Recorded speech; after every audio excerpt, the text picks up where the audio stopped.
Hey, Bitcoin wealth builders, Simon Dixon here, and welcome to episode 39 of Bitcoin Hard Talk. I'm experimenting with a few things today. We did an interview earlier where we did Bitcoin Hard Talk interviews. If you didn't catch it, we did a 30-minute interview with Dennis Porter on everything that's happening on the US side. And given that it's Bitcoin's massive conference next week, where Donald Trump will be speaking, we gave an update over there as well. I'm also running a X Space, which we don't normally do.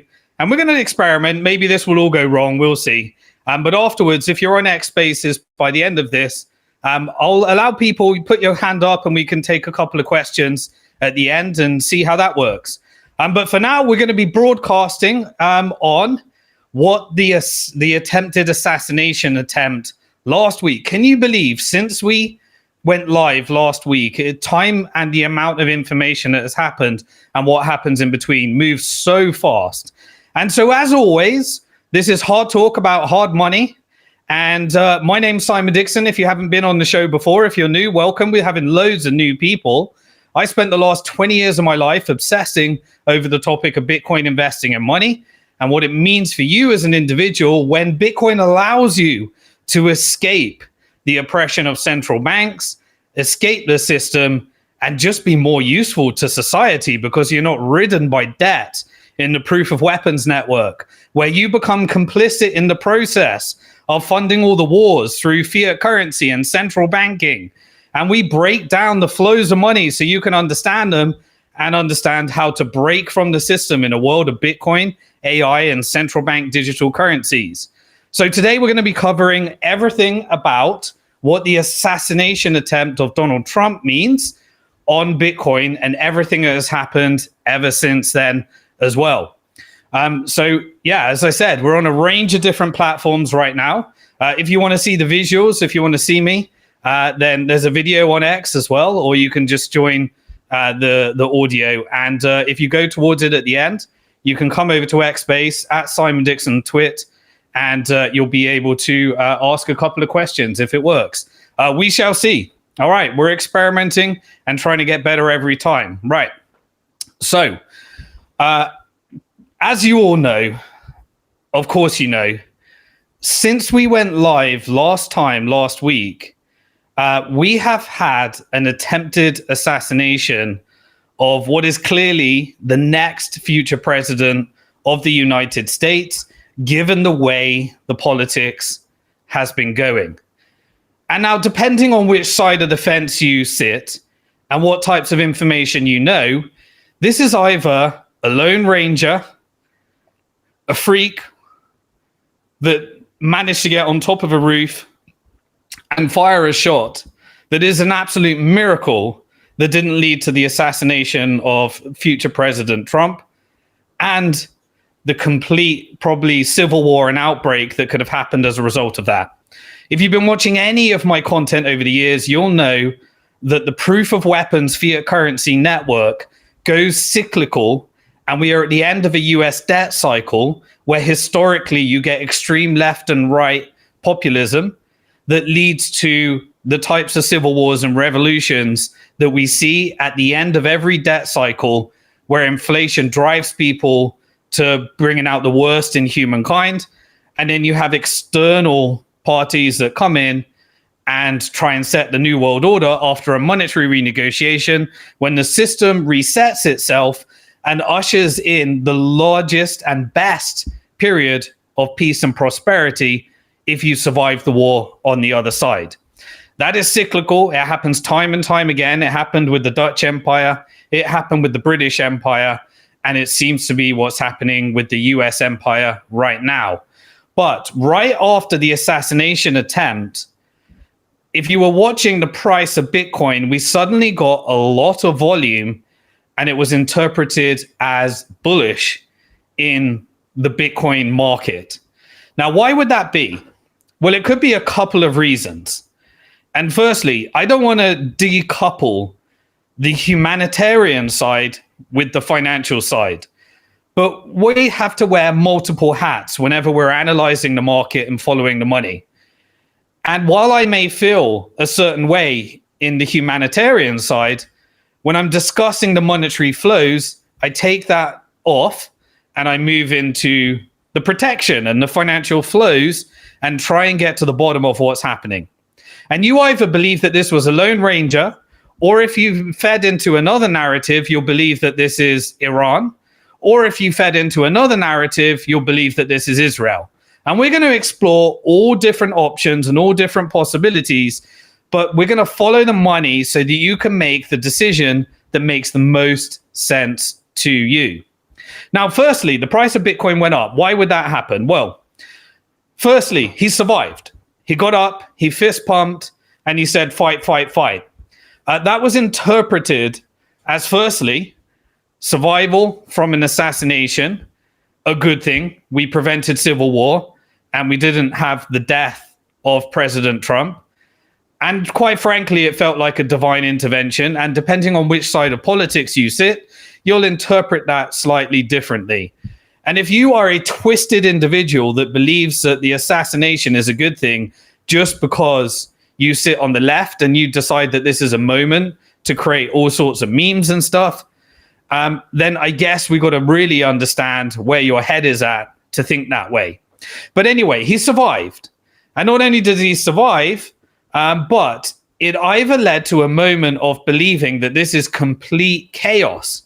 And I still believe that this will lead to complete chaos, because I do not believe that this is a unification moment. Why?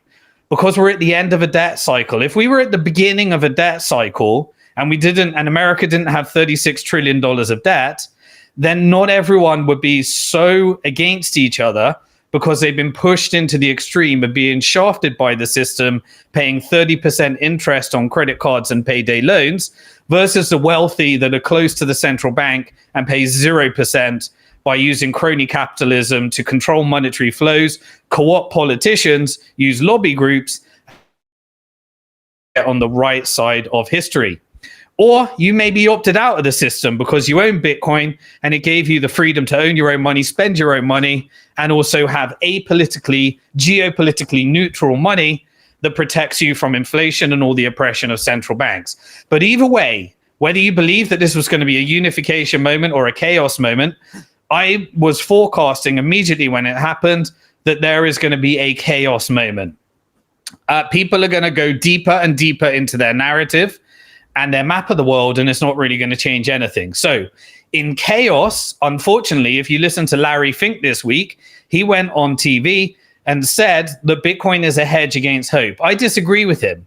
Bitcoin is my only hope. Bitcoin is the one reason why I'm able to spend my time in the chaos of the world today and try and make a difference, because it meant that I did not have to worry about money for me, my future generations ever again.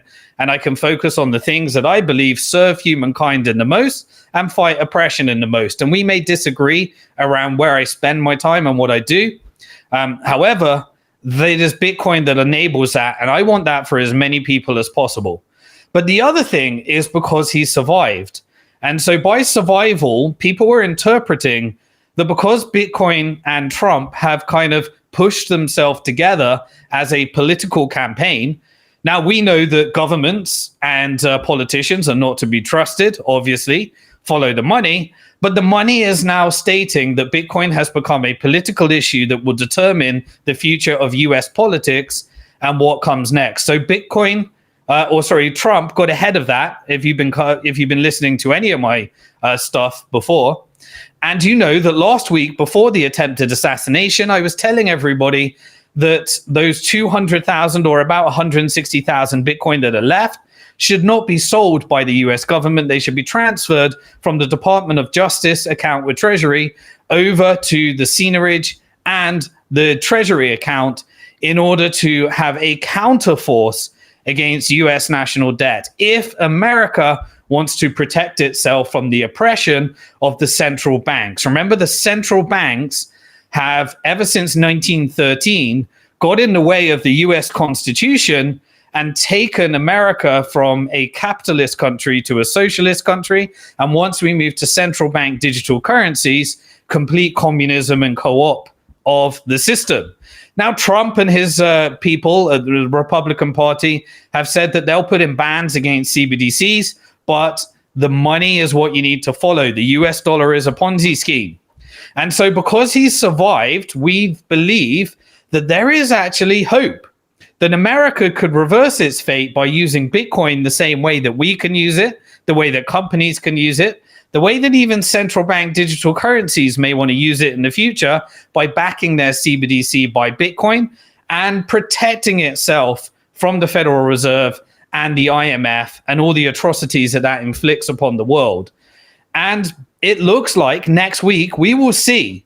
I did an interview with Dennis Porter, and we were speculating around the rumors and that what was coming from Washington that will be announced by Trump next week. And we may just get that announcement of Bitcoin as a reserve asset in America, which actually would be the only thing that would help me have more faith how you can innovatively reverse a debt cycle and change fate.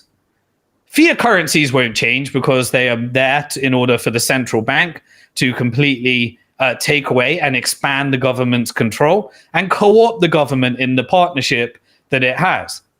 But Trump has said that he does not want to let another country take over Bitcoin. That was a quote from Bloomberg.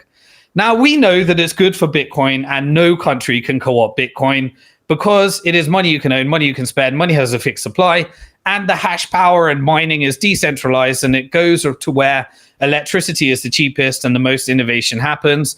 And America can get its chunk of it, and it did when China implemented the Bitcoin ban. It went over to America, but it also went over to other countries, and many of those American public companies are diversifying different regions in South America, Central America, and across Africa, and various other regions across Asia as well.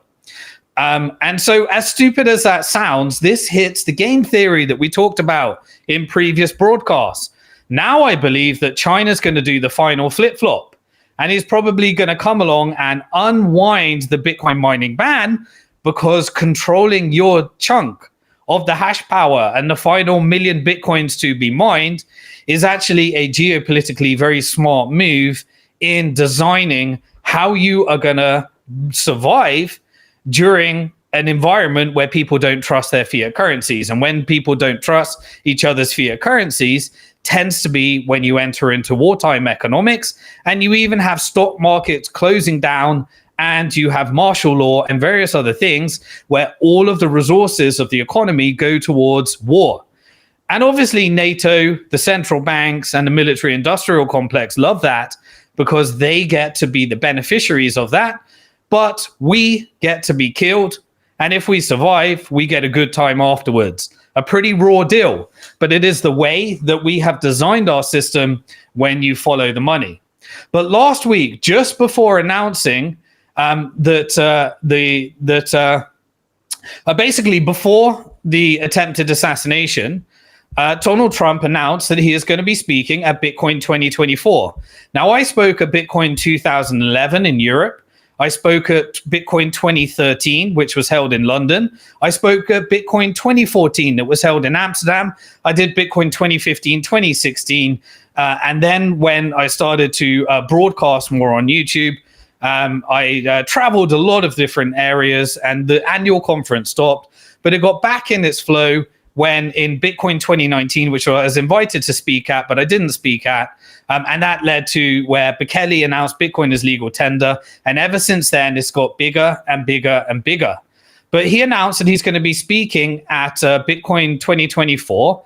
And he's going to be supporting Americans' right to self-custody their Bitcoin. He's going to be opposing central bank digital currencies.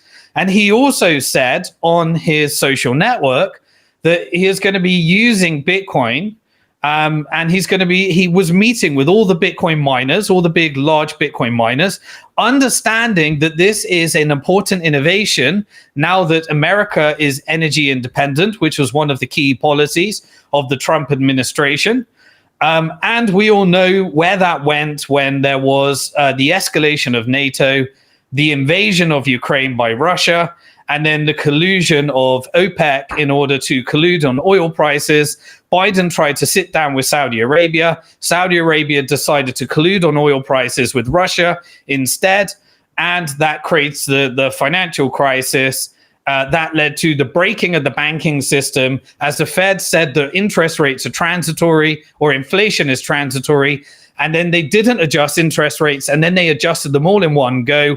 That broke the banking system, that led to Silicon Valley Bank showing exposure to the credit rating of the US government, that then led to excess sanctions, the de-dollarization movement, and the multipolar world where the BRICS corridor got traction, and China, Russia, and Iran started to trade with each other more as America tried to interfere and control through the proof of weapons network of the US dollar. That brings us where we are today.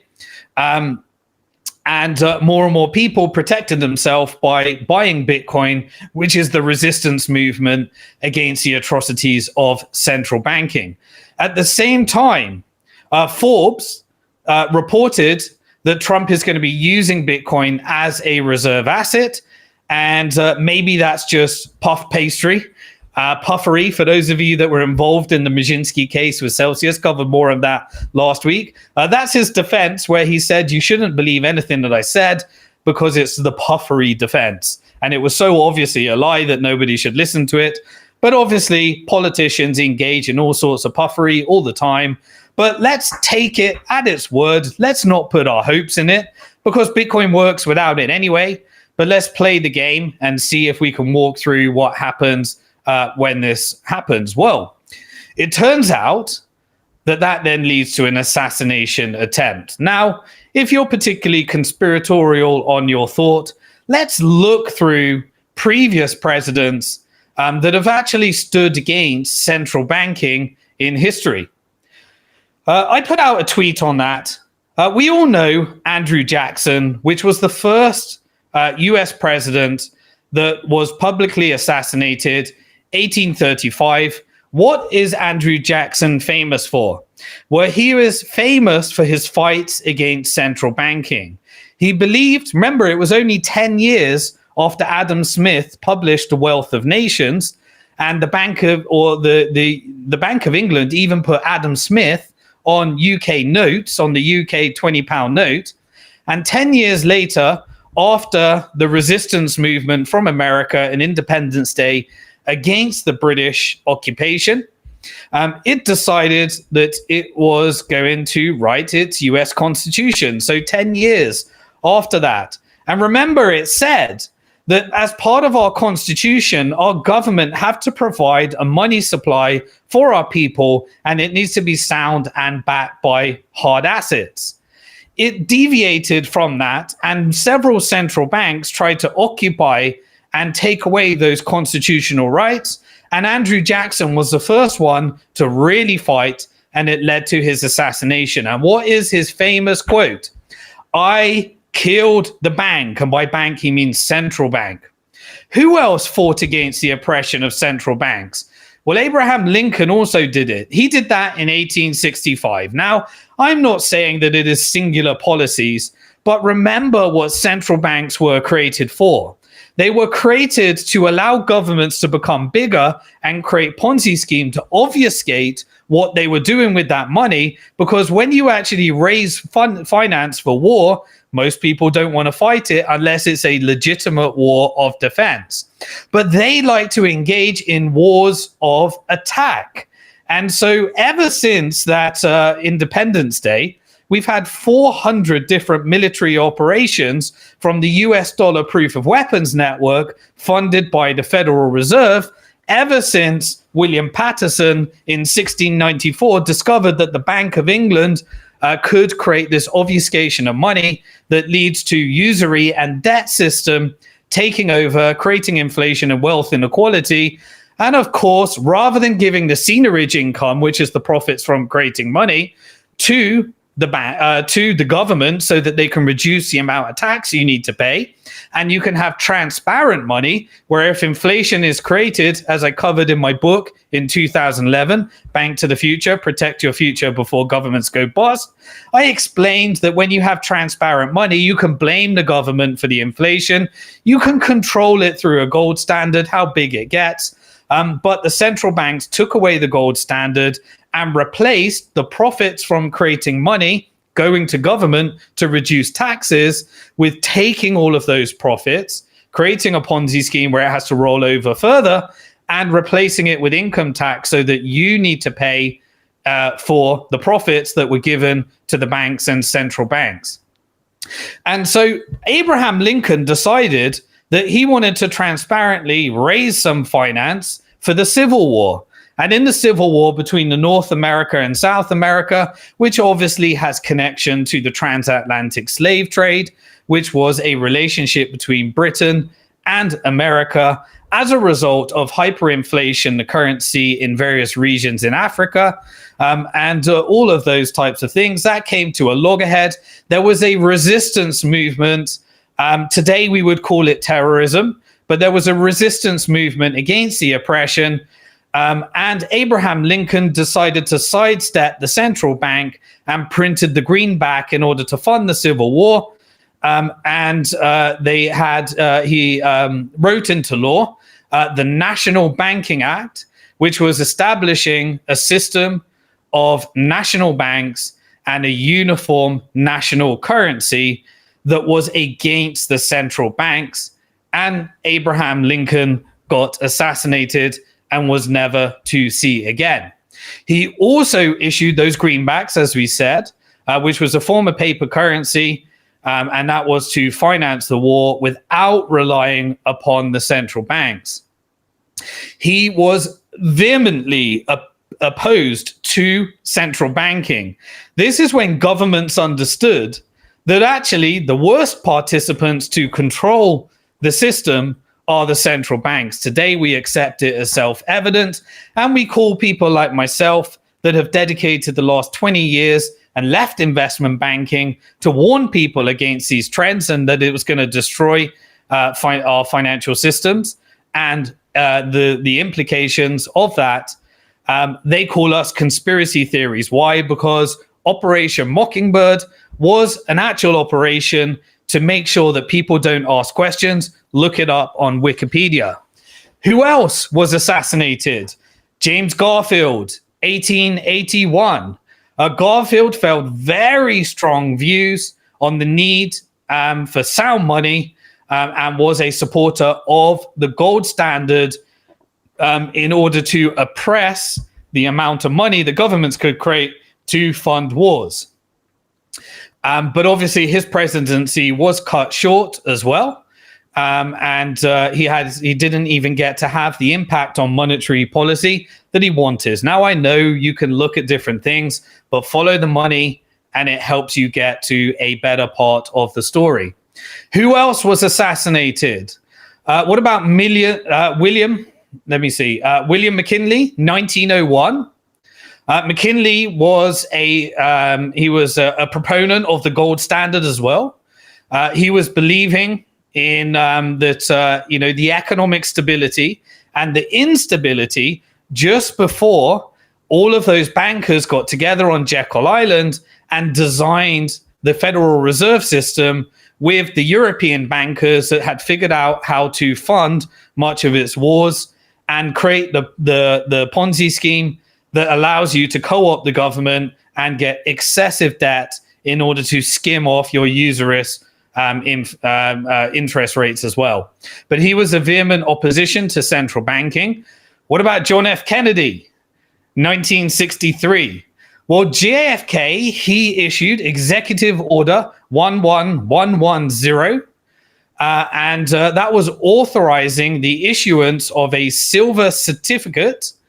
And this move was basically seen as a problem for the central banking system.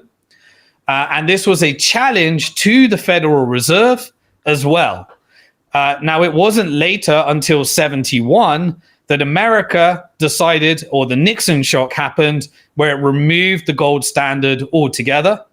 And so now that was the last resistance movement against central banking normalization. And instead, the world said, please keep rates low, create more inflation, because I own some real estate and the central bank can pump up the value of my real estate until it's completely unaffordable to the masses. And we can pump up the value of stock markets and create these forever markets that lead to the problems that we experienced: long-term capital management, the dot-com boom and bust that led to my father losing all of his savings. And that was really that got me into questioning about money when my late father asked me, Simon, where did all my money go? He went from rags to riches, became a self-made millionaire, and then lost it all in the stock market. And I dedicated my life to answering that question for him. That led me to Bitcoin. And rest in peace, Reg Dixon. He passed away in 2022. He never quite got Bitcoin, never quite got sound money, but it was him and our work together that led me to Bitcoin, answering his question. But on July the 13th, 2024, President Trump, after 2 weeks of saying he was going to support central banking, the resistance movement, support central banking, support Bitcoin, the resistance movement against central banking, there was an attempted assassination a couple of weeks later, and he said, fight, fight, fight. And a few days later confirmed that he's still speaking at Bitcoin 2024 next week. So we know that whether you think that this has any connection or anything, here's the important story for you. The important story is that Bitcoin has no leader. It has nobody that can be assassinated. It is irrelevant what happened to Satoshi Nakamoto, who managed to remain anonymous and hand over the project in 2010, when Julian Assange started using Bitcoin in order to fight the oppression on freedom of speech, to fund WikiLeaks, in order to expose the atrocities of what the US government was doing in its forever wars in Afghanistan and Iraq as a result of the Fed funding it based upon the guidance of Israel and Netanyahu, that wanted to ensure that there was no competition for nuclear weapons when it illegally, and JFK started saying that Israel has illegal nuclear weapons, and he wanted to stop Israel from having those illegal nuclear weapons, and also said that he was going to classify AIPAC, the Israeli lobby, as a foreign agent so it couldn't interfere in US politics. And then JFK disappeared as a result of that. And WikiLeaks exposed all of those different types of things and used Bitcoin in order to fund it. And ever since then, because Satoshi Nakamoto left the project, we had this network of miners all around the world that could fire up Bitcoin and resist against central banking and give freedom to people that wanted to own their own money, spend their own money, and protect themselves from inflation so they could beat the Federal Reserve, the Bank of England, the International Monetary Fund, the Bank for International Settlements, the World Bank that exported these atrocities globally and took over governments around the world and allowed them to become so big and dependent upon their central banks. Anyway, Bitcoin has no leader. Bitcoin has nobody that can be assassinated. And that is why Bitcoin is different from the 22,000 other attempts at trying to create the next Bitcoin, but cheaper, faster, better, with a leader that can be assassinated and has all the centralization risks and the door that regulators can knock in, which we call the deeper crypto market. So I hope you enjoyed a little bit of that history. When we do the macro side and the geopolitical side, I'll help you understand the different narratives that were perpetuated based upon the different sides of those on the wrong side or the wrong side of the Fed, and what those mean when you follow the money. But there is another part of this story. Today, I was on X Space, and on those X Spaces, it turns out that banks all around the world couldn't operate, and global payment systems all around the world couldn't operate. And the London Stock Exchange could no longer operate. And hospitals could no longer operate. They were all experiencing outages because they were dependent upon a certain group of companies that we will find more and more about, and more planes had to stop functioning, and everything had to stop functioning all around the world, and created absolute chaos today because they are not backed by distributed supercomputers, decentralized, that are completely protected from outages. Bitcoin doesn't have outages. It functions because if one miner needs to switch off their equipment, there are many more miners distributed all around the world where no government can simultaneously take them all down. And we have hundreds of thousands of node operators that verify every single transaction so that you can't get these outages. Distributed supercomputer is another way of preventing the system that goes down when Silicon Valley Bank goes down, or when one of the server systems goes down and you have outages. So we're told that because of cybersecurity outages from CrowdStrike, that suddenly means that some people are not able to transact and are not able to fly and are not able to dock their ferry or their boat because there is a single point of failure. Now, not only does Bitcoin have no president that you can attempt to assassinate, it also keeps on working no matter what you do to any of those mining operations. No matter whether China says Bitcoin's banned, no matter whether we transition to a Trump administration that then falls on all of their words and it transitions to a Republican administration and says Bitcoin's banned from people owning it. Another country, another opportunity in this perfect form of free market and Austrian economics on a blockchain shows that you can't have outages and you cannot assassinate. This is the intrinsic value. People ask, what is the intrinsic value of Bitcoin? Experience it every single year. The traditional financial system gives us a new reason to understand the intrinsic value of Bitcoin. It's like it has this protocol that is backed by a digital army of Bitcoin miners and node operators. And how does the traditional financial system work? Well, it is backed by a proof of weapons network that requires banks to create a digital currency, and then it requires tax collection to skim the seigniorage income from you. And who decides where that money goes? The lobby groups, which are the node operators that control the fiat currency proof of weapons network, that then can obfuscate the financial system and rig it in your favor until eventually they skim so much off people that they can no longer afford to buy their house, they can no longer afford to rent, and we end up with extreme wealth inequality and a resistance movement and civil wars, like we were a 1 inch from last Saturday. And I do not know what's coming next, because that is the speed at which things are moving. Decentralization is the solution, and there is only one decentralized supercomputer that governments cannot take down, and that is Bitcoin and the blockchain that backs it. And this is a one-time thing that cannot be reinvented.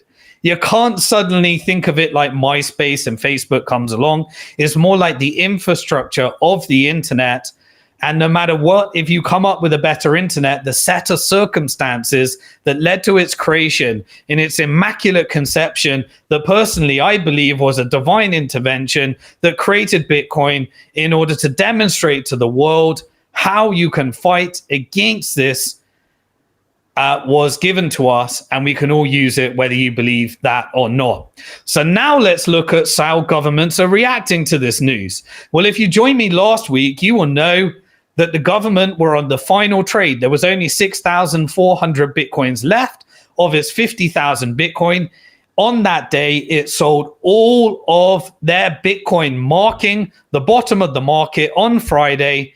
The the attempted assassination on Saturday, and the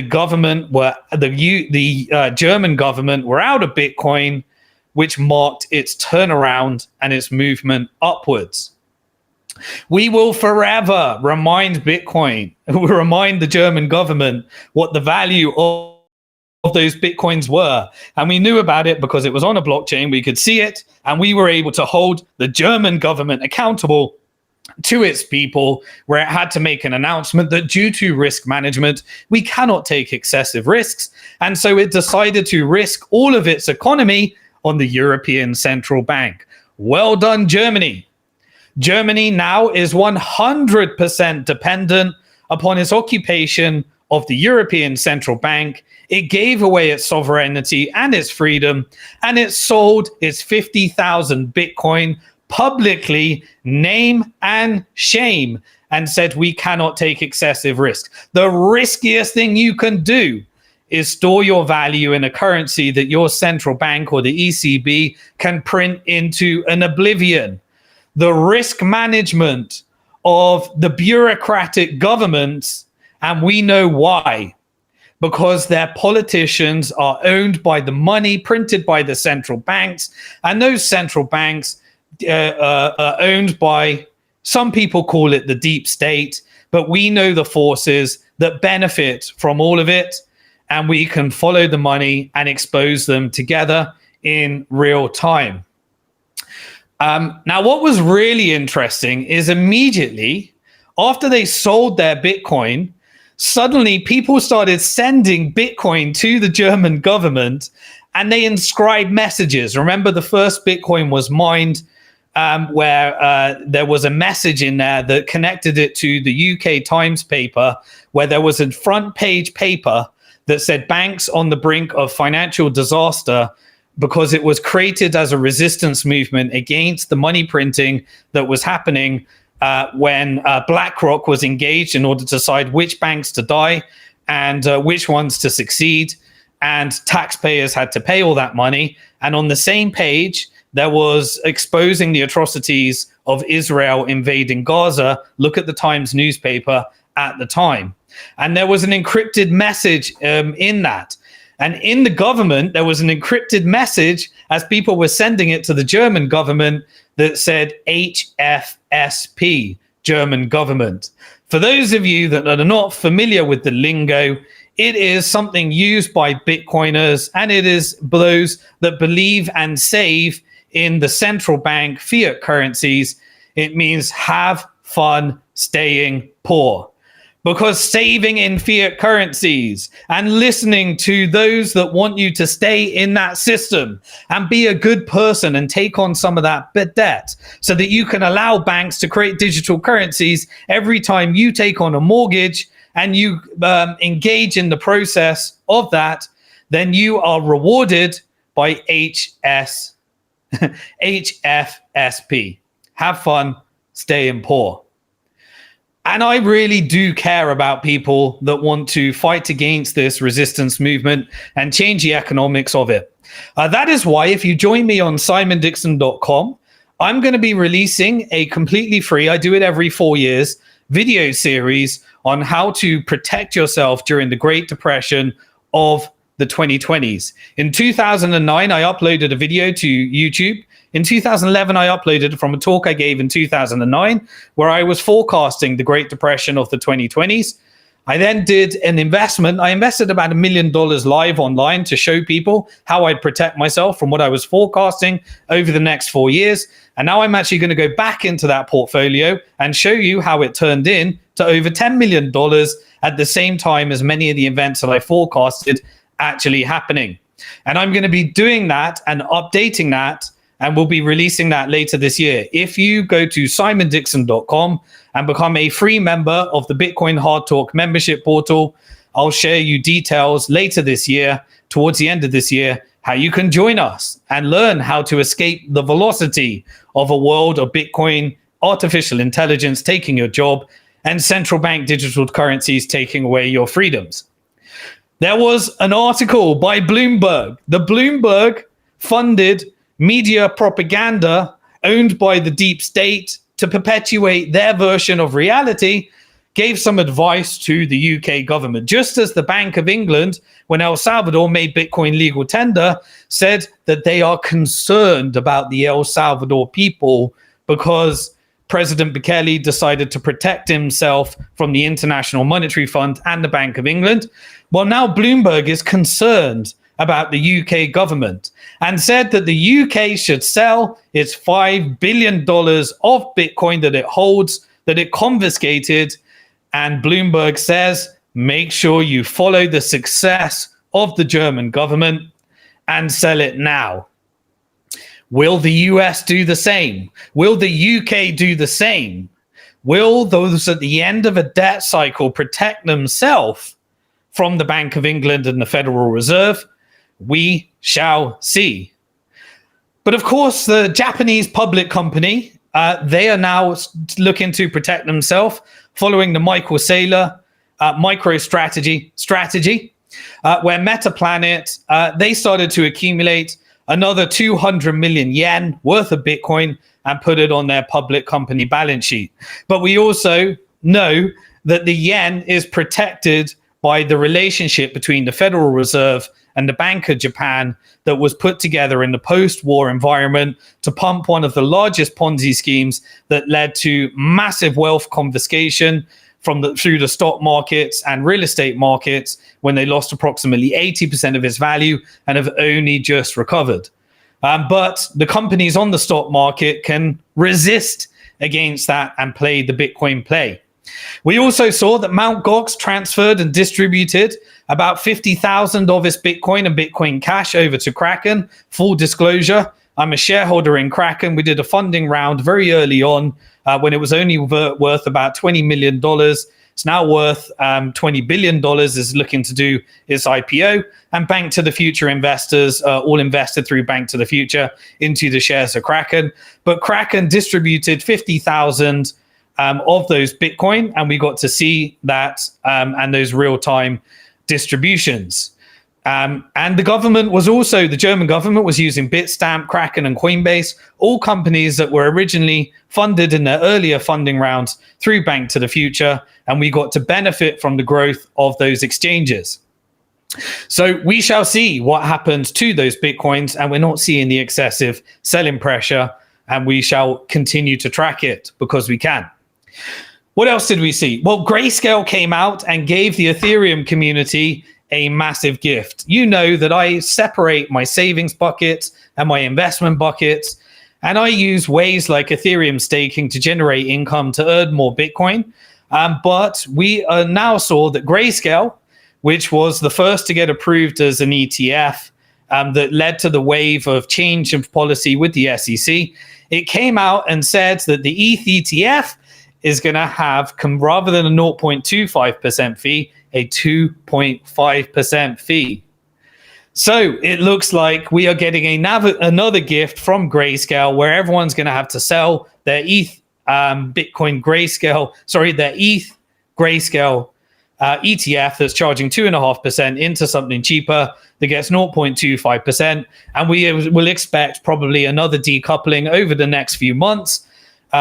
And then I expect ETH to carry on in line with Bitcoin as a result, as a more higher risk play that tends to follow with Bitcoin as well. But immediately upon the announcement of the news, ETH was down about 9% on the day. And we look forward to seeing that gift from Grayscale and what comes as the ETH ETF starts trading and getting approved. What else did we see? Well, we saw, remember the guy, Dr. Craig Wright. I was at a conference when Dr. Craig Wright came out after a BBC interview, and he was introduced by Dr. I think it was John Matonis. Yes, it was John Matonis. And he said, I am Satoshi Nakamoto, and I'm going to go on national TV and prove it to you. And I'm going to move the Bitcoin coins, which of course he never did, but he said that he would. And through this crazy obfuscation of reality, narcissism, and mental illness, he continued to claim that he was Satoshi Nakamoto and sued anybody that said you are fake Toshi rather than Satoshi. And Craig Wright went all the way through to court in order to try and take this case to the next level. He claimed that he was the inventor of Bitcoin, and he wrote the white paper, and he came after the Bitcoin devs saying, you are infringing upon my intellectual property, and I have trademarks over the Bitcoin invention and the Bitcoin white paper, and I have the vision, Satoshi's vision of what Bitcoin should be.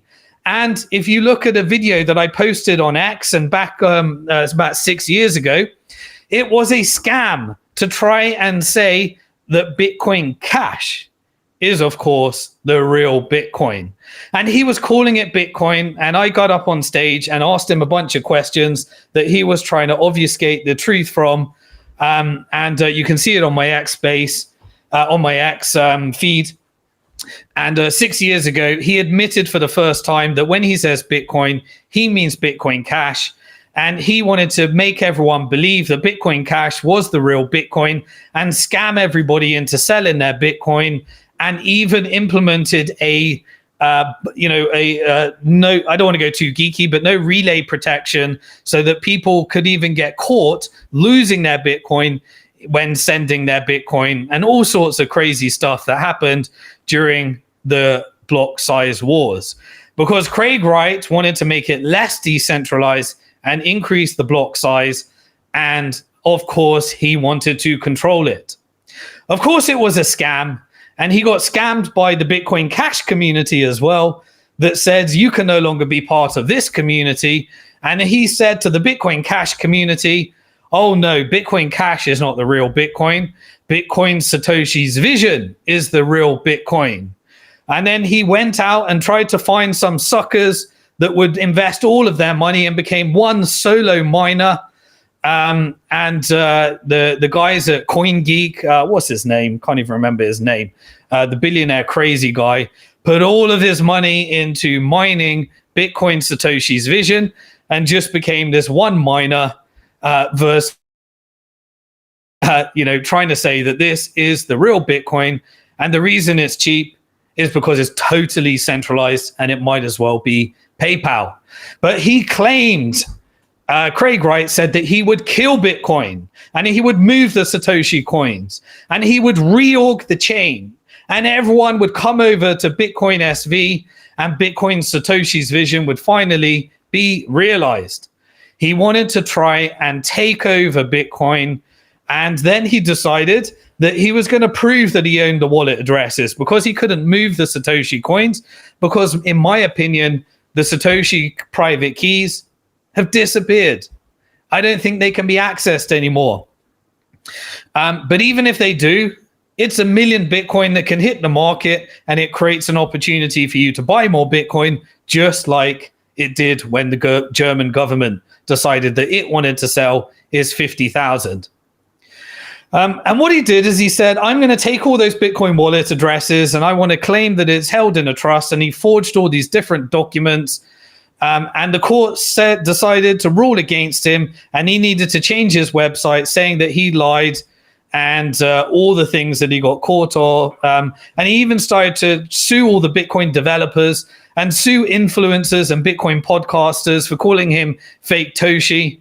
And just involved a bunch of people in all of these frivolous cases to try and outspend them just to go and take this scam right to the end. Well, finally, he had to say that it was all a lie. And if you go on his X profile, he had to send a disclaimer and in line with the court, and he's probably going to try and dispute it and still do that. But it does not matter. Because even if he was Satoshi Nakamoto and he moved those coins, yes, it would create an opportunity for those 1 million Bitcoins to be bought by somebody else, and he becomes completely irrelevant. And even if, I'm not saying that this, even if somebody was completely coming after him, the courts, legally, and he was a complete asshole, and he wasn't the Satoshi Nakamoto that wanted to fight the oppression of central banks, it no longer matters because Satoshi Nakamoto handed over the product. It doesn't have a president. It's not dependent upon anybody. It doesn't have centralized server risk. And that is why Bitcoin is 100% unique and can never be created again. And so Trump decided that he needed the vote of the Bitcoin community. And right after that, the world's largest bank in China, ICBC, and if you don't know, Chinese banks are sponsored by the Chinese Communist Party. They just admit that banks are owned by the central banks, and they publish it transparently rather than obfuscate it behind the hidden complexities of central banking. And rather than pretending that the central bank is not a communist regime like the Federal Reserve does, it just says we are. And therefore, everyone can understand what the PBOC is and what the banks are and who they're controlled by. But it made an announcement right after this that it said that Bitcoin solved gold's problem of divisibility and being, let me make sure I get the right word. It solves the auditability, divisibility, and inconvenience to carry around, i.e. it's talking about a gold standard. Why is it talking about a gold standard? Because BRICS, the polar opposite side, said is launching a cryptocurrency, and it wants to back it by resources to have competition in a de-dollarization world in a multipolar power structure of BRICS central bank digital currencies, US central bank digital currencies, Bitcoin, and all the other forces that can beat as we move into this multipolar world. In my opinion, I believe that you will see an announcement and the final flip-flop where China removes the Bitcoin exchange ban, the Bitcoin mining ban, and it will come shortly after as a result of Trump saying, we want all the Bitcoins mined in America, and China will say, we want all the Bitcoins mined in China, and other countries will say, this is an opportunity for us to rise from the ashes as a phoenix and reverse the atrocities of the oppression of the central banks. All signs move to Bitcoin in the end.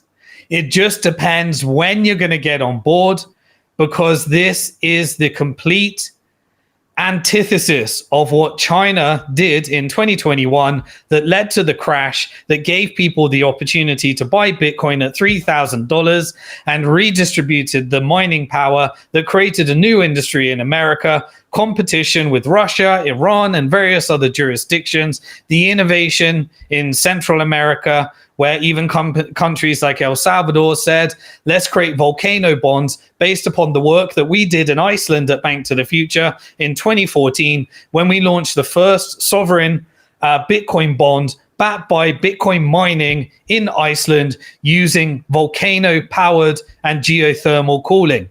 And it's all happening within America. It will all happen within China. It will all happen to every country that needs to protect itself from the war and fiat currency proof of works proof of weapons network through proof of work, which is Bitcoin.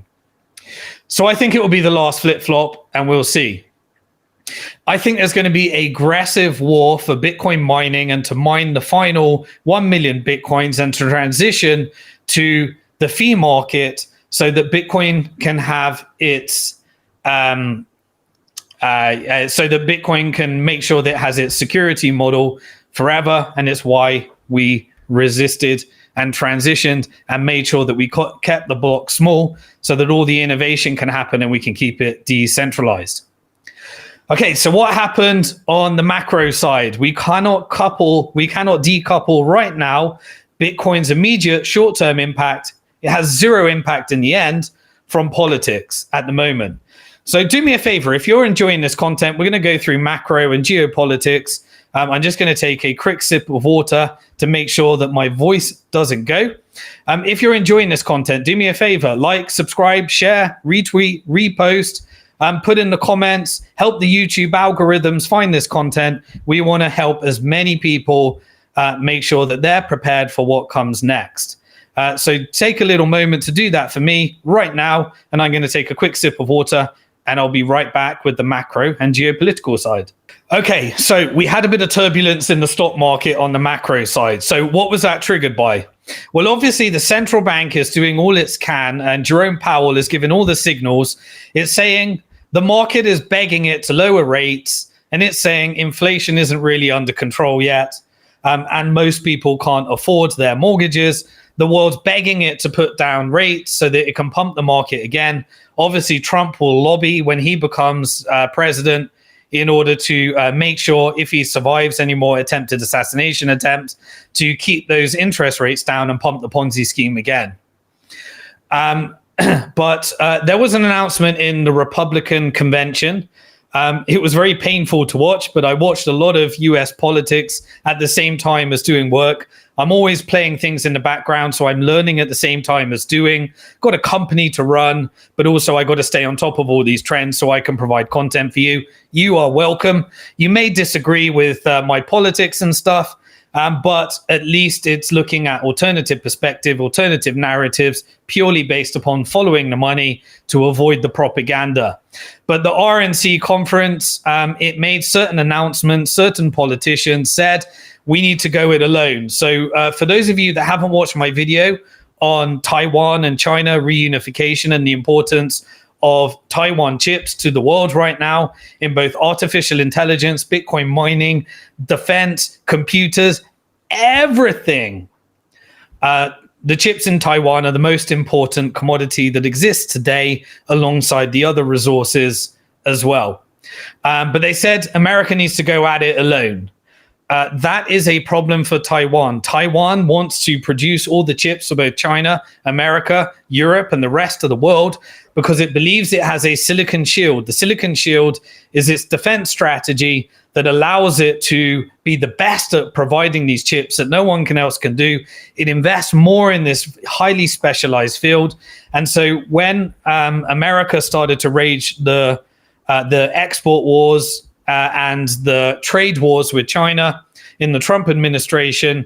During the Biden administration, there was the CHIPS Act that was signed into where they would invest $54 billion to try and compete with Taiwan. Taiwan saw this as political suicide for Taiwan, and that led to lots of talk about reunification from China as it starts to become geopolitically risky.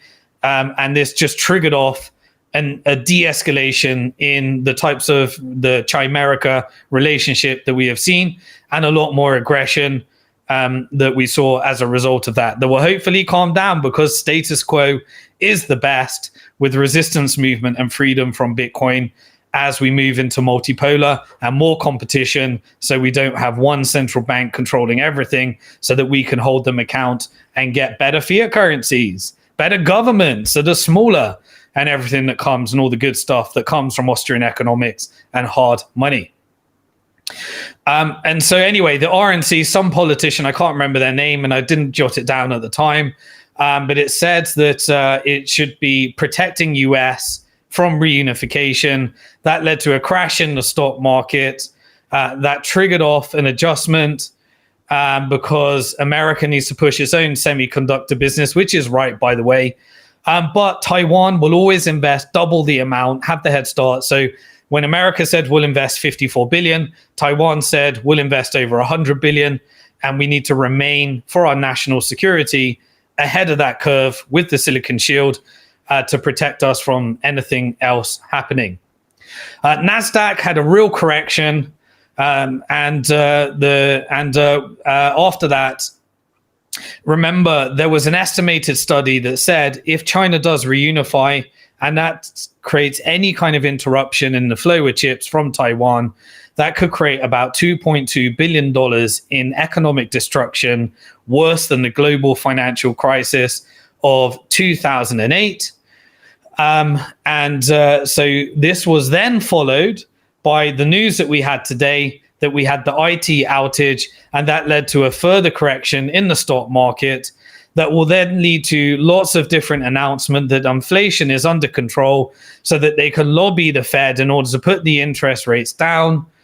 And hopefully anybody fighting against that doesn't lead to more assassination attempts, because my biggest fear, and we'll go down some of the conspiracy theory routes and the different narratives, and then we can follow the money and you can decide which one sounds most right to you.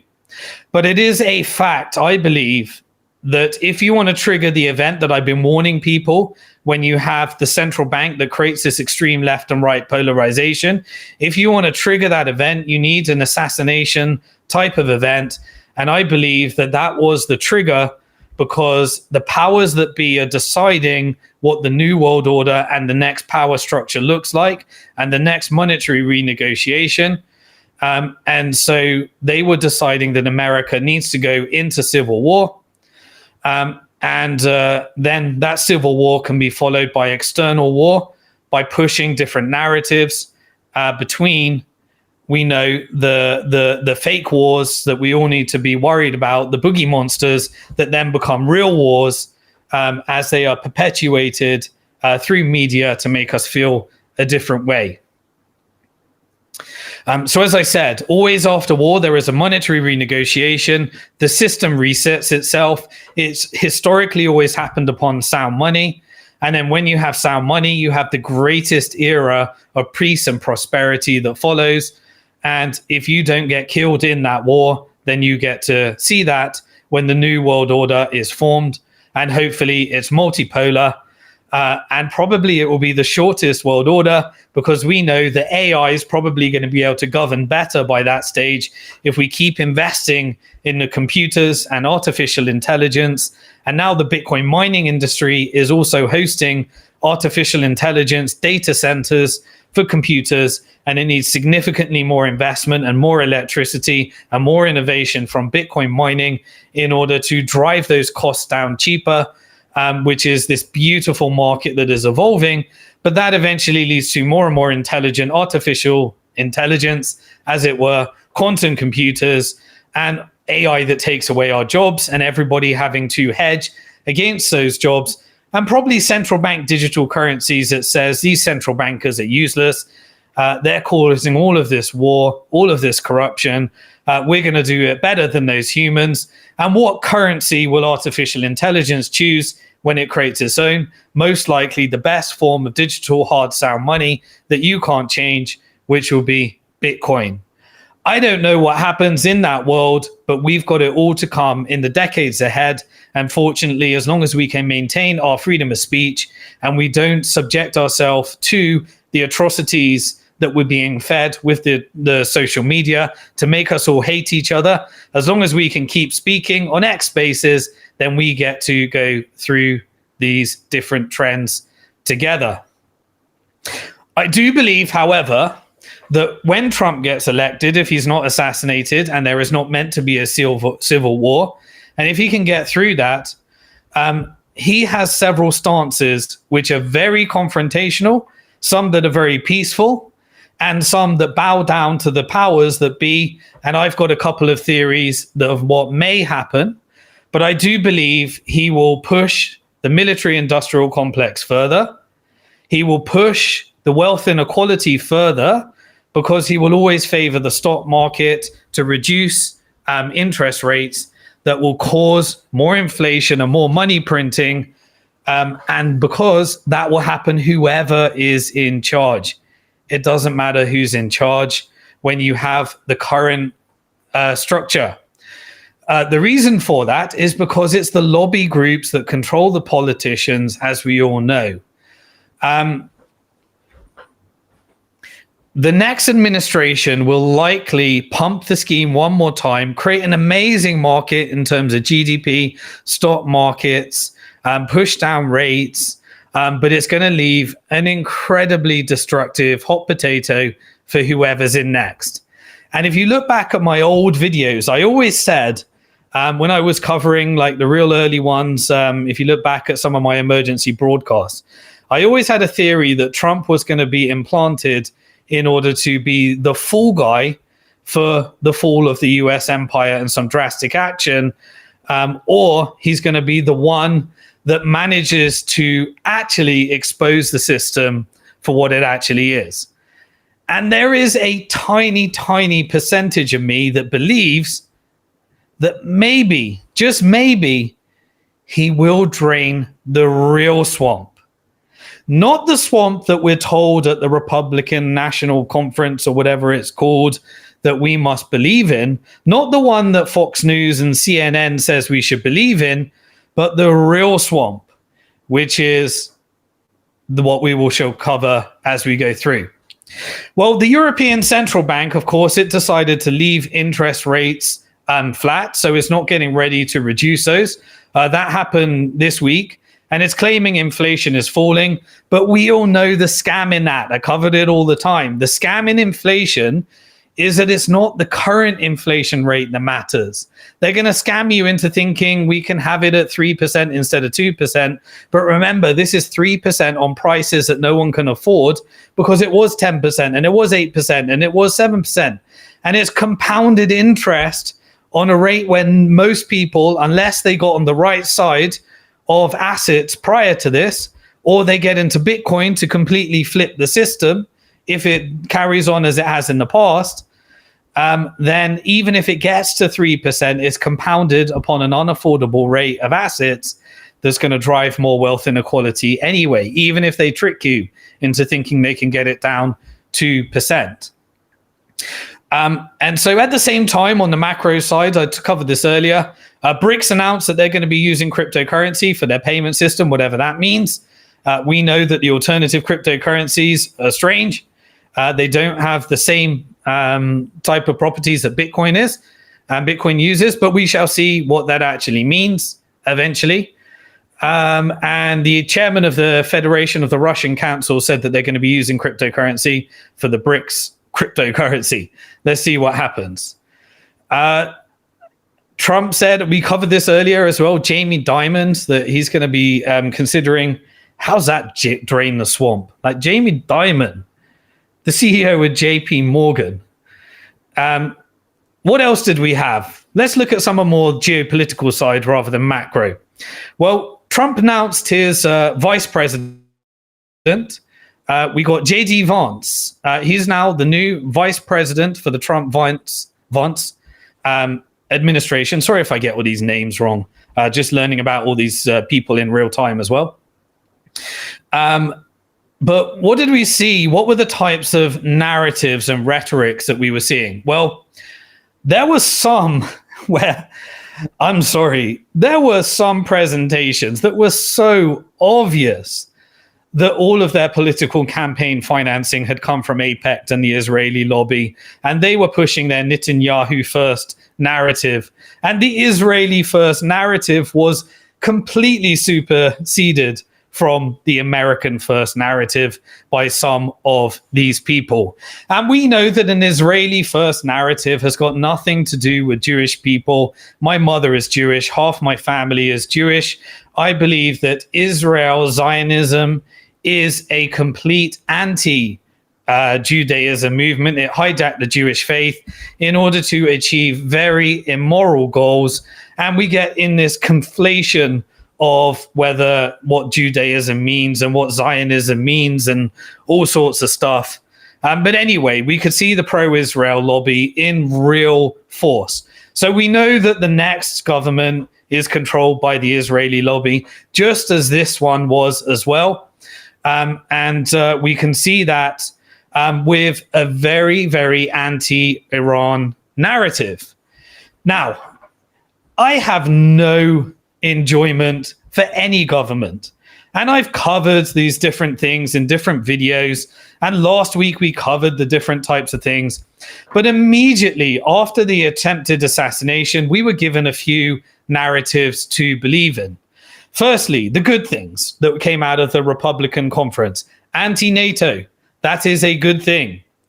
The left and the Democrats are pro-NATO expansion, which is very escalatory because it's funded by the NATO and the military-industrial complex lobby that wants to drive us into war so that more and more governments have to spend more and more money so their stock prices can go up and they can sell more and more weapons, which antagonizes other disgusting governments like the Russian government that wants to defend itself from NATO and therefore invades Ukraine. And then America gets in proxy wars that leads to the death and destruction of innocent civilians for the military-industrial complex. And, there is a narrative from both Trump and Vance that they want to drain the swamp, defund NATO, and enter into negotiations. That is a good thing because we want to avoid World War III if we can. But there was an escalation on the other side. So by having a completely one-sided view of the world in scamming American people that Iran is the only enemy and ignoring the other side, that Israel has an illegal nuclear weapon and wants to be the only one in the Middle East that has a nuclear weapon, and so forced America into all sorts of fake wars and used the media in order to perpetuate brainwashing into thinking that the different groups that are controlled by intelligence agencies represent a certain group of people that you need to be fearful of. And then by opening up borders and having these evil groups and saying they are connected to other governments, they can ensure that you only allow one group to have a nuclear weapon and another not. And if you listen to Trump, he was saying the only thing that meant that Trump had a good relationship with the president of North Korea was because he wants a good relationship because they're a nuclear force. So having nuclear weapons when other people are allowed them means that you get to keep your sovereignty and not be on the wrong side of the intelligence agencies and central banks that makes people feel certain ways in order to ensure that your country gets completely wrecked, and they connect you to all sorts of atrocious acts and make you play all sorts of games that we've seen that has been exposed by WikiLeaks, thanks to Bitcoin funding WikiLeaks, with all the footage and all the evidence and all the documents that we know as these atrocities from governments and intelligence agencies get leaked. So, a few narratives that we had after the Trump assassination. One was that it's a Lone Ranger and he just did it at his own. And we're expected to believe that a 20-year-old kid that has mental illness can just get on top of a roof and he can assassinate a president. Now, Trump made sure in his speech last night, if you listen to it, that he didn't blame Secret Services. He was de-escalating the blame. What was he trying to do there? Well, my interpretation is that he is holding his trump card, because if he does get assassinated or loses, and if there's another attempted assassination, then he's deciding whether to expose the swamp at the right time, because right now he's guaranteed to win. Why would he want to create a civil war and create disruption so that the Democrat Party can cancel the election? And if it escalates too far, implement martial law. Why would he want to do that? So he can't expose the secret society for anything. So he has a unification speech, which is good. But I believe that he's got a trump card, because if for any reason he doesn't win, then he gets to blackmail the system and reveal what he believes to be the truth, which will polarize. So he is protecting himself to ensure that he will become the next president of the United States. But of course, you have to use the other side of the narrative as well, which was immediately after the Lone Ranger theory came the FBI releasing intelligence that Iran, of course, is behind assassination attempts of Trump. Iran denies it. Of course they do. We don't never really know the truth. All we can do is follow the money and make sure we get on both sides of the propaganda, rather than only having one side of the propaganda and then you get the story wrong. And you think that it's whatever shit your country's feeding you in order to drive you into war to serve the lobby groups that decide when you follow the money. Now, the other side, of course, gave a whole story about how is Israel. And when you follow the money, you know that Israel has been involved in propaganda and atrocity after atrocity. And then you can take both sides as well. But when you understand the structure, you know, or I know, when I follow the money, my version or my narrative or map of the world is that it is the central banks that sit on top of the power structure, and they use the money that they print and the fact that they got to replace the government having seigniorage income with taxation through theft and inflation. They get to control intelligence agencies. And so intelligence agencies aren't necessarily in line with the government. And the government is the third down on the rung of the power structure. And so the money printing is then used, and you can have CIA, Mossad, MI5, different intelligence agencies that WikiLeaks continually shares with us, all of these different documents that proves that all of the things we're told are conspiracy theories and Mockingbird, we're meant to believe we're just crazy as well. And so, yeah, CNN released a report saying that the FBI says that Iran has been connected to assassination attempts of Donald Trump. And then you have all these competing narratives that we've got to get through. That was immediately followed by a very, very aggressive pro-Israel, anti-Iran posture from Vance, saying that we need to go back to Abraham Accords. We need to sidestep Iran. We need to escalate it further. We cannot talk about the fact that Israel illegally holds nuclear weapons, and we need to sanction further in order to drive Iran closer to Russia, closer to China, so that we can continue the military expansion and the money circles around to bribe Congress into changing the laws, controlling the narratives in order to justify that aggression that hopefully either takes us into World War III or doesn't. But that was the narrative that we got from Vance. So putting this all together, we get a good relationship with Russia, de-escalate NATO, de-escalate the relationship with North Korea because they are a nuclear power. But because Iran doesn't have nuclear power, we can go very aggressive on that side. And then that also fulfills the Israeli side as well, so that we can perpetuate and continue the narrative and make people think that this is exactly how things work. Other people call it the deep state. I call it the proof of weapons network.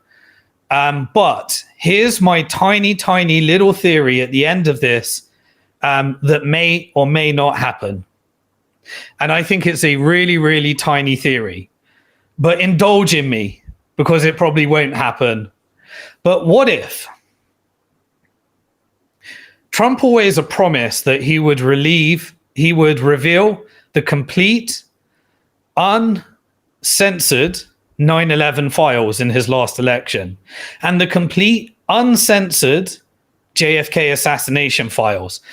For those that have done any work where the files that were released, but they had redacted parts on them, all of the reverse engineering of what was covered in there, and all of the different reports that were on news at the time, we know that there was a version of the truth that was deleted from history, but has been documented in those documents. And we also know that Trump has read those documents. And last time he said he's going to drain the swamp. Now, what if, because he wanted to get re-elected last time, he couldn't drain the swamp? Because the powers that be said you can't release those documents. And what if this time he realizes, I'm age 79, and I'm going to be 83 by the time my next, my administration goes for re-election? What if I really wanted to drain the swamp? What if I wanted to release the unredacted 9/11 files that many people have already reverse engineered?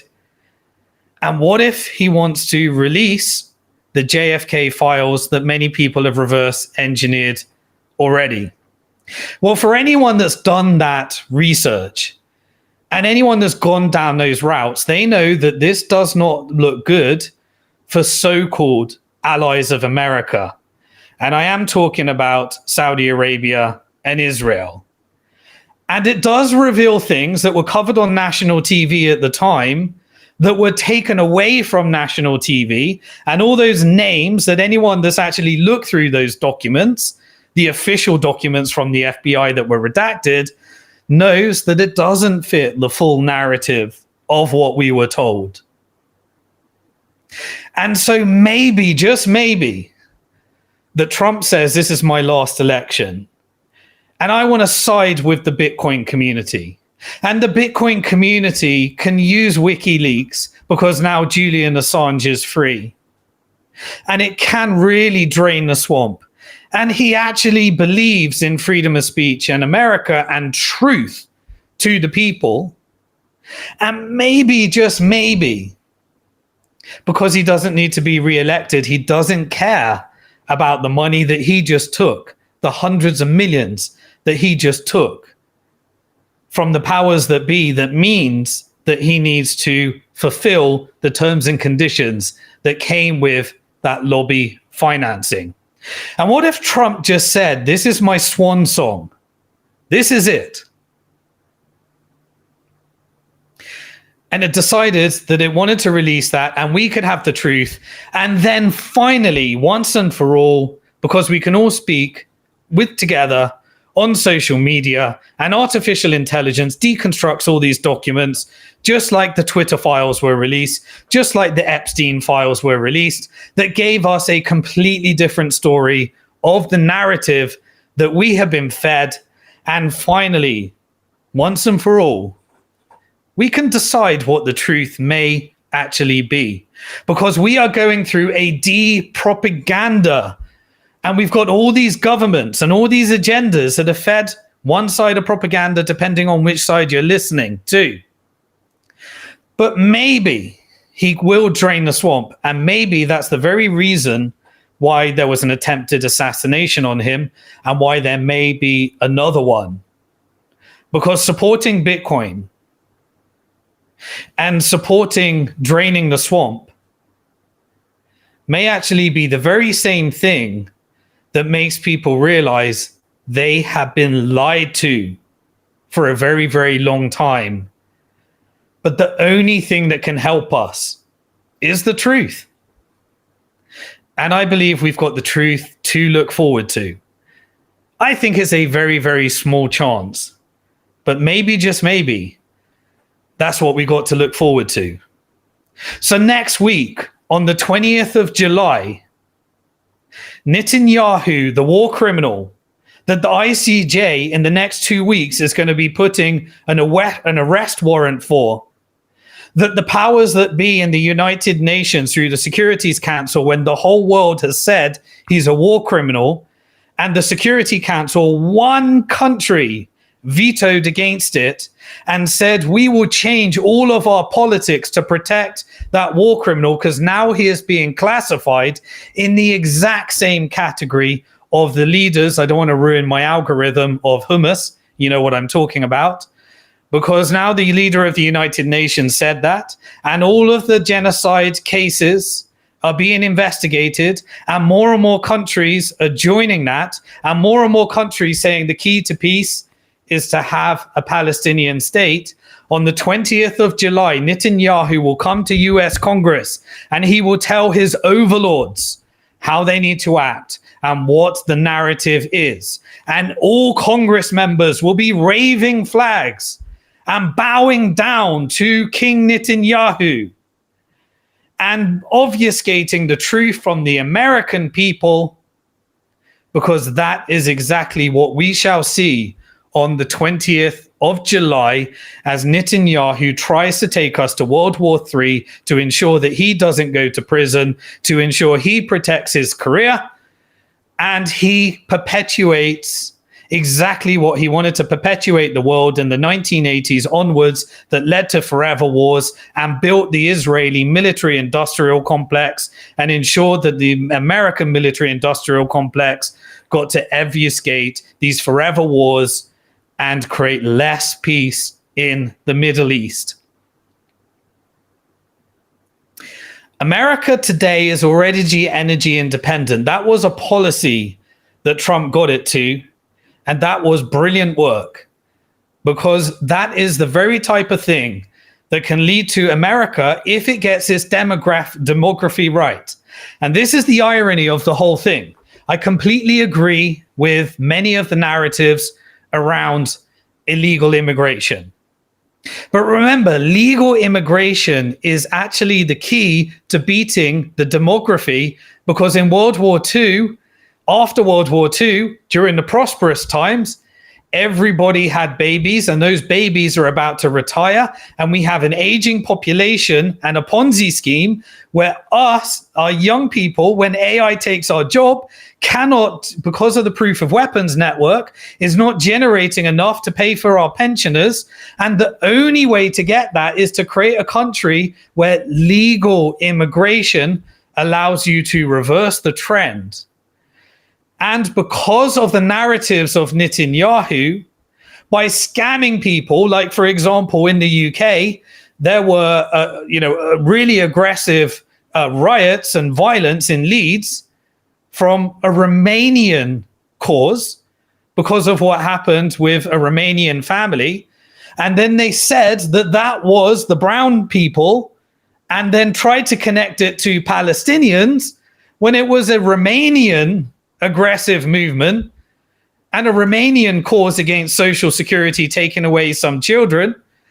But we were led to believe that it is something that is not, so that you can feel that that narrative can be pushed forward, because you can blame those people that are actually going to save the demography. And I'm not talking about the illegal immigrants and the criminals that may come in because they've been pushed out from other countries. I'm talking about the legal immigration that is the key to fixing demographics. And the reason why America might do better than China, because China doesn't have any immigration. And so once people understand that, they can start to figure out, follow the money, understand money, and the world makes a lot more sense to you. America is now oil independent. It is gas independent. And BRICS is creating their own corridors, and we can have competition amongst currencies in order to alleviate atrocities and technology that removes the power of the central banks, or we can continue the proof of weapons network, which was that one network that was created in 1694, as I already covered, when William Patterson scammed the world into obfuscating the 1.2 million so that the Brits could fight the French, and wars have continued ever since, and exported to every single country. And so now Iran is a lot wealthier than it was before, because it's now deciding that it's going to sell drones and sell oil with any country in the BRICS corridor. And if one person is allowed a nuke, then the only way to ensure that other countries and the war doesn't invade your country, as North Korea has proven, is to have your own nuke, so that nobody actually wants to invade. And that is what history has shown. So I think I'm reaching the end of my notes. I hope you know, I always, these things are taking longer, but hey, we are in a truly remarkable time in financial history. We get to actually report this, and I hope that this is useful for you. And I know that many of you disagree, but whatever your opinion is, left, right, patriotic, nationalist, I'll always follow the money to try and understand the truth. It's helped me. It helped me get into Bitcoin early. It helped me understand the atrocities of banking before I got into Bitcoin. And it's helped me achieve my ability to protect my freedom of speech and move to places where I can continue to say what I want to say and try and give information that you may disagree with, but allows you to protect yourself. And for over since 2011, I've got thousands, if not hundreds of thousands, if not millions of people that have seen my message, that got them out of the proof of weapons network. And I know so many people that became completely financially free as a result of understanding Bitcoin, the atrocities of banking. And so we are currently moving to a bit more escalation as a result of with the China side. China came out and said that it must have an independent Palestine. Saudi Arabia came out and said it must have an independent Palestine. And that's the only way to have long-standing peace.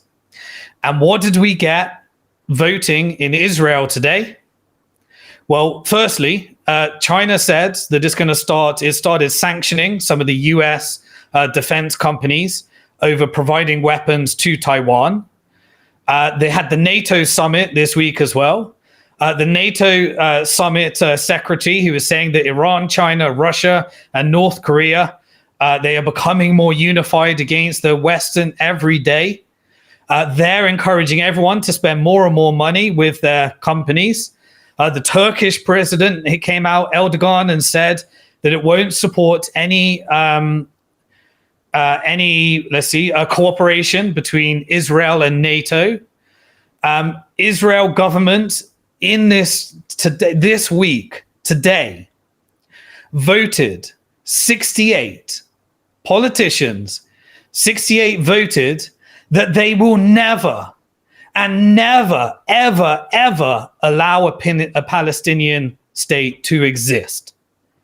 Ethnically cleansing was the goal from day one, and trying to re-change news where resistance movement that were funded, if you look at the original money flows, funded by the very same allies that I've talked about that funded those Hamas resistances, because that allowed them to commit the atrocities that would justify the elimination of Palestine altogether. So, Netanyahu arrest warrant is coming out in the next 2 weeks. America will paper over it. They will use all of their veto votes. And there was also massive expansions in the West Bank, where Hamas doesn't even exist, in order to take over and take people, expel them from their homes out of West Bank, assassinate, massacre, get rid of people, take over their homes, demolish their homes, and build Israeli settlements and move people in so that it gets smaller and smaller and smaller, which has been the plan all along, completely illegal. And every country in the highest court has said it is completely illegal.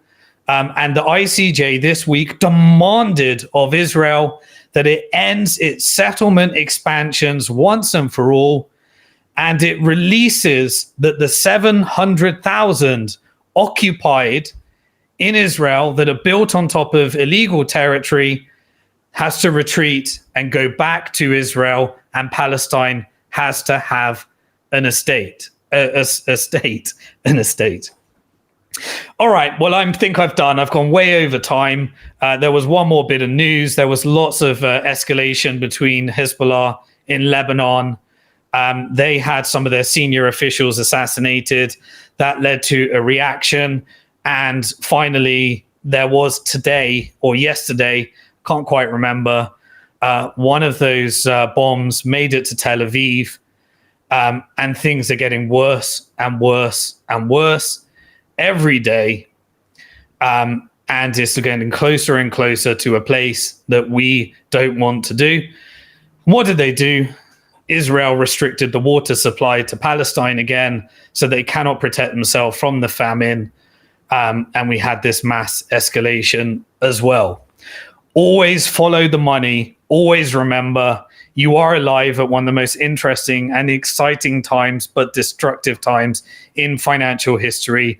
Remember, if you can survive the war, there is the greatest time of prosperity historically, based upon a monetary renegotiation and a time of peace where we can usher in sound money and a reset of the system And you need to protect yourself for a world of Bitcoin, artificial intelligence, and central bank digital currencies. If you would like to do that with me, then head over to simondixon.com, get yourself a free login to the Bitcoin Hard Talk membership portal, and I'll be giving all the resources and emailing you every week and making sure that you are on the right side of change. We want to do it with peace, love, and unity. Some are going to get wrecked. Others are going to do really well. And I'd like to make sure that you stay on the right side of that change, whether I'm wrong or right. I'm going to take a couple of questions on the X space. I'm not sure if it's going to work, but we're going to try. Just take a couple of questions, see if we can engage with some of my audience. So head over right now to @SimonDixon Twit on X and raise your hand right now. Azad will bring you up. We'll take a couple of questions, and that's going to do it. I've covered way over time. And I'll see you this time next week for Bitcoin Hard Talk episode 40. Peace.